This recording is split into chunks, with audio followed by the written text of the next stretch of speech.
Assalamualaikum, hello everyone. Walaikum salam. I hope you all are very well in this beautiful afternoon.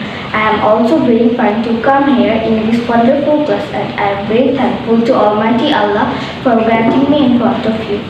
And I also thankful to my honorable teacher to give me such a great opportunity to say something before you. Dear friends, today I am here to say something about my last visit. My last visit is National Zoo. At last Friday, I went to the National Zoo with my family. We went there by bus. We reached there at 10 a.m. After reaching there, we saw the map of the National Zoo goodly.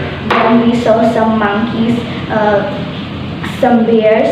Then we saw 4 lions, 5 tigers, and then we saw 7 elephants, 8 giraffes, 10 zebras, etc.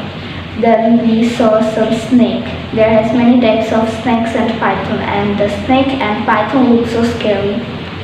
Then we went to the bird side. There has many types of bird like large owl, eagle, bird, etc. Now I would like to end my presentation here. As you know, I am not a good speaker in English. If I made any mistake, please pardon me. And I give again thank to my respected teacher to give me the floor. And I give thank you to all of you for your kind attention. Thank you. May Allah bless you. Goodbye.